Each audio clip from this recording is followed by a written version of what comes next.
اللہ اکبر اللہ اکبر۔ وقت تھا وقت مسیحا،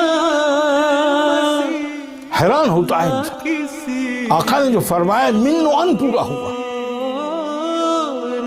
جو مسلمان علماء تھے ان کی کتابیں بھری ہوئی ہیں جس میں وہ دعائیں مانگ رہے تھے کہ اللہ یہ وہ وقت ہے امت مسلمہ پر کہ وہ امام ضرور آنا چاہیے۔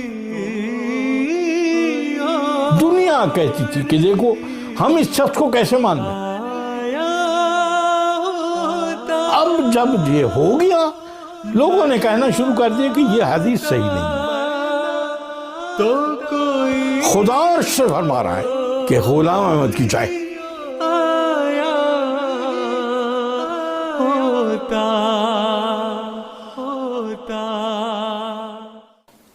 حضرت صلی اللہ علیہ وآلہ وسلم کی پیشگوئیوں کے عین مطابق وہ وقت آیا کہ جب ایمان سریا ستارے پہ چلا گیا، دین دنیا سے اٹھ گیا، مسلمانوں کا آپسی اتحاد تقریباً ختم ہو کر رہ گیا، دنیا کی حالت چیخ چیخ کر پکار رہی تھی کہ اب اس مسیح اور مہدی کے آنے کا وقت آ چکا ہے۔ اسمعوا صوت السماء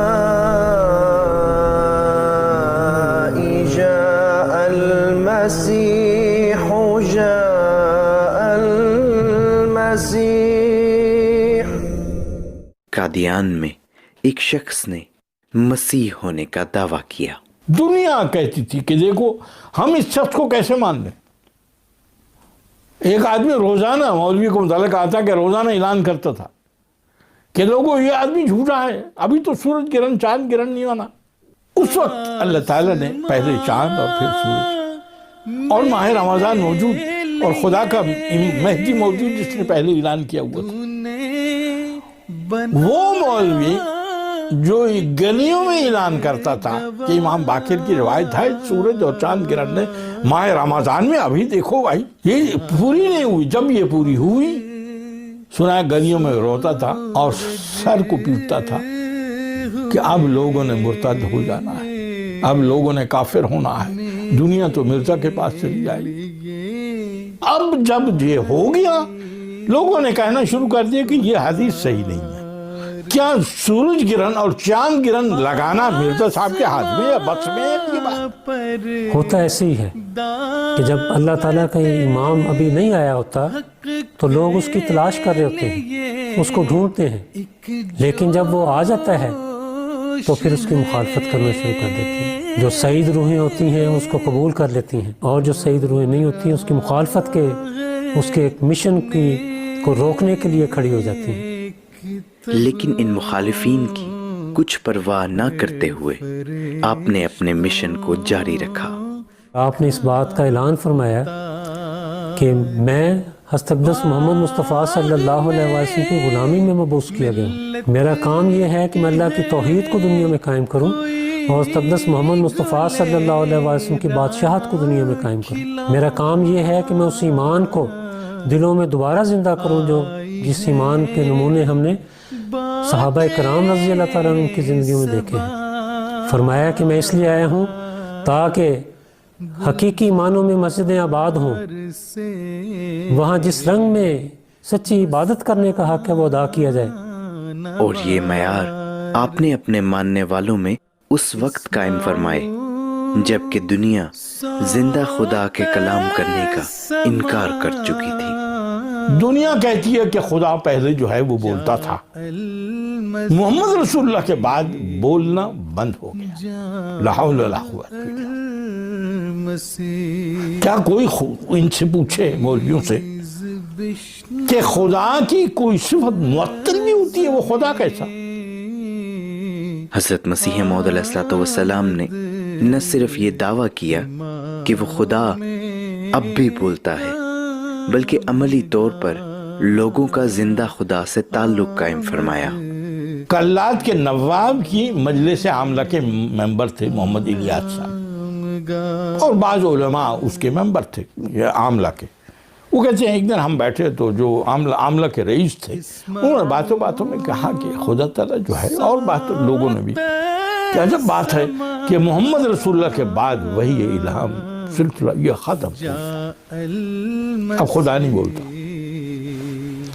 پیچھے سے ایک مولوی صاحب بولے, کہنے ہاں ایک ہیں قادیان شہر میں رہتے ہیں مولوی صاحب, ان کا نام غلام احمد, وہ کہتے ہیں خدا بات کرتا ہے, خدا بولتا ہے, خدا وہی کرتا ہے. محمد الیاس سب کھڑے ہو گئے, کہنے کہ پھر بتانا ان کا نام.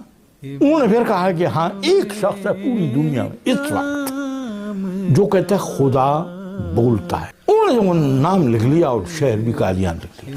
جب وہ آئے وہ کہتے ہیں میں پوچھتا کلات سے ادھر ادھر لاہور, بڑی مشکل سے, ٹرینیں نہیں, جہاز نہیں, یہ چیزیں نہیں تھی, بڑی مشکلوں سے آتے تھے لوگ. خیر وہ مختصر کروں, بات لمبی ہوتی ہے. محمد الیاس صاحب آئے, کہتے ہیں میں نے پوچھا کہ مسجد قادیان پہنچ گیا, اور میں نے مسجد پوچھی, انہوں نے کہا. تو میں نے کہا کہ مرزا صاحب کب آئیں گے؟ انہوں نے کہا بس اذان ہوئی اب آیا جاتے ہوں گے.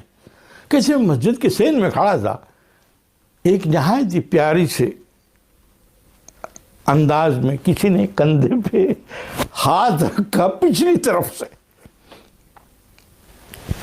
میں نے ہاتھ پہ ہاتھ بھی رکھ دیا اور پچھلی مڑ کر دیکھا تو حضرت صاحب کھڑے. میں نے کہا آپ مرزا غلام احمد قادیانی آپ ہیں جنہوں نے مسیح موعود ہونے کا دعویٰ کیا ہے؟ آپ نے قبل اس کے مجھے جواب دیتے فرمائے آپ کا کیا گم ہو گیا ہے؟ مولوی الیاس صاحب کو حضرت صاحب فرما رہے ہیں کہ مولوی صاحب آپ کا کیا گم ہو گیا ہے؟ میری آنکھوں میں آنسو آ گئے. میں نے کہا حضور میرا خدا گم ہو گیا ہے. وہ سن کے آئے تھے نا وہاں بحثیں کر کے, میرا خدا گم ہو گیا ہے. حضور نے فرمایا پھر تو آپ ڈھونڈنے کے لیے اچھی جگہ پہ صحیح جگہ پہ آئے ہیں. کیا مطلب؟ آپ کا دعویٰ ہوگا کہ آپ سے خدا کلام کرتا, مجھے کیا پتہ کہ آپ سے خدا کلام کرتا ہے کہ نہیں. آپ نے فرمایا نہیں, خدا چاہے تو آپ سے بھی کلام کرے گا. وہ کہتے میں اور حیران ہو گیا. میں نے کہا جی وہ کیسے؟ فرمایا کہ آپ جب ہماری بیعت میں داخل ہو جائیں گے تو خدا آپ سے بھی کلام کرے گا. پھر میں نے دونوں ہاتھوں سے ان کا ہاتھ تھام لیا. میں نے کہا جی ابھی کر لیں. آپ نے فرمایا نماز پڑھنے کے بعد. نماز کے بعد آئے محمد الیاس صاحب, کہتے ہیں کہ میں نے حضور کے ہاتھ پہ اسی دن بیعت کی, ساری رات مجھے الہامات ہوتے رہے. جب جلوہ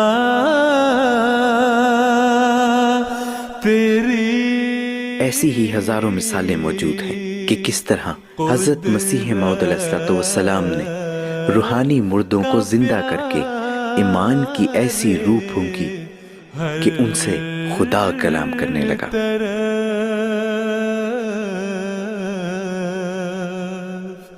کوئی ایک اعجاز نہیں ہے, کس بات کا تذکرہ کرو. قبولیت سے دعا کا اعجاز لے لیں. شیخ زین العابدین صاحب کہتے ہیں میری بیوی کو 18 ہو گیا اور 4 بچے فوت ہو گئے. میں بیعت کی اور پھر واپس نہیں آیا. اس غم میں کہ چلتے ہیں حضرت صاحب سے دعا کرواتے ہیں. زور کا وقت تھا, حضور زور پڑھ کے دیکھا آ رہے تھے. جنہوں نے قادیان دیکھا وہ جانتے ہیں مسجد مبارک کی طرف چھوٹی گلی ہے, اس میں آئے اور میں نے ہاتھ دست بوسی کی اور گلے لگا اور رو پڑا. اور ساتھی شیخ صاحب, حضور نے فرمایا شیخ صاحب کمال ہے, آپ بیعت کی اور پھر نظر نہیں آئی تو سب گزر گیا, تو آپ رو کیوں رہے ہیں؟ میں نے کہا حضور میری بیوی کو 18 ہے. 18 ایک عورتوں کی بیماری ہوتی ہے کہ بچے فوت ہو جاتے ہیں. حضور نے فرمایا اچھا پھر کیا چاہتے ہیں, چاہیں نور الدین صاحب سے کچھ علاج وغیرہ دوائی لے لیں. ان کا نہیں حضور آپ دعا کریں. اب گلی میں کہتے ہیں شیخ صاحب کہ یہ شیخ صاحب نے خود الفضل میں لکھا ہوا یہ واقعہ ہے. حضور نے کہا اچھا ٹھیک ہے پھر دعا کرتے ہیں. آپ کہتے ہیں دعا کرتے ہیں. میں نے ہاتھ بیٹھتا ہے, حضور بھی زور کی نماز پڑھ کے سردیوں کے دن باہر آئے. 10 منٹ گزر گئے, 15 منٹ گزر گئے, 20 منٹ گزر گئے. اب حضور آمین نہ کرائے. اب حضور کو کون کہے آمین؟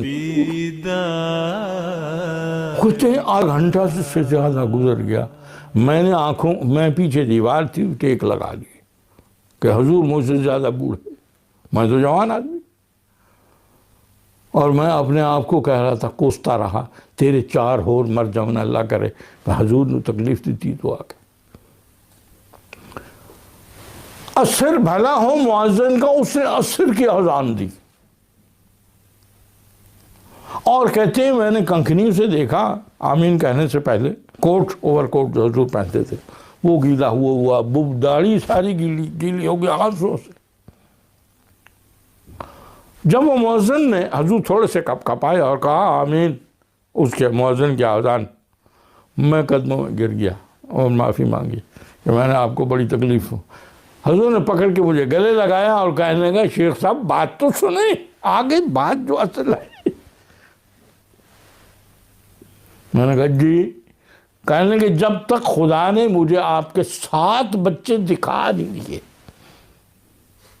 5 بیٹے اور یہ بھی وضاحت 2 بیٹیاں، میں نے آمین نہیں کہی۔ ہے عجب میرے خدا،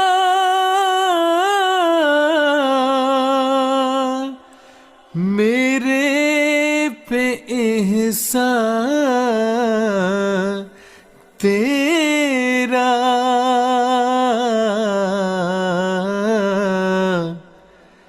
کس طرح شکر کروں ہے میرے سلطان تیرا۔ سعید روحیں اس وقت کے امام کے ہاتھ پر بیعت کر کے، اس کے خلیفہ کے ہاتھ پر وہ سلام پہنچا رہی ہیں جو حضرت اقدس محمد مصطفیٰ صلی اللہ علیہ وسلم نے نصیحت فرمائی تھی۔ خدا عرش سے فرما رہا ہے کہ غلام احمد کی جائے، ایسے ہی ہے نا، اور جائیں کس بات پہ انسان حیران ہوتا ہے۔ اس لیے مسیح اسلام نے فرمایا نا کہ ایک قطرہ اس کے فضل دریا بنا دی۔ سب سے بڑی ذمہ داری جو ایک احمدی کی ہے وہ یہ ہے کہ وہ یہ جائزہ لے کہ وہ امام کے ہاتھ پر بیعت کرنے کے بعد وہ آپ کی باتوں پر کس قدر عمل کر رہا ہے۔ جب وہ یہ احساس اس کے دل میں پیدا ہوتا ہے اور وہ اپنا جائزہ لیتا ہے اور پھر اپنی کمزوریوں کو دور کرتے ہوئے نیکیوں میں قدم آگے بڑھاتا ہے، تو اللہ تعالیٰ اس کو اس کی ذمہ داریوں کی ادائیگی میں اس کا حامی و ناصر ہو جاتا ہے۔ اللہ تعالیٰ کے فرشتے اس کی مدد کرتے ہیں۔ احمدی احباب کے لیے، ہم سب کے لیے یعنی ایک پیغام ہے، اور نہایت ہی پیارے انداز میں حضور اپنی کتاب فتح اسلام میں بیان فرماتے ہیں۔ فرما رہے ہیں اس زمانے کا حسن حسین میں ہوں، جو مجھ میں داخل ہوتا ہے وہ چوروں اور قزاقوں اور درندوں سے اپنی جان بچائے گا، مگر جو شخص میری دیواروں سے دور رہنا چاہتا ہے ہر طرف سے اس کو موت درپیش ہے، اس کی لاش بھی سلامت نہیں رہے گی۔ مجھ میں کون داخل ہوتا ہے؟ وہی جو بدی کو چھوڑتا ہے اور نیکی کو اختیار کرتا ہے، اور کجی کو چھوڑتا ہے اور راستے پر قدم مارتا ہے، اور شیطان کی غلامی سے آزاد ہوتا اور خدا تعالیٰ کا ایک بندہ مطیع بن جاتا ہے۔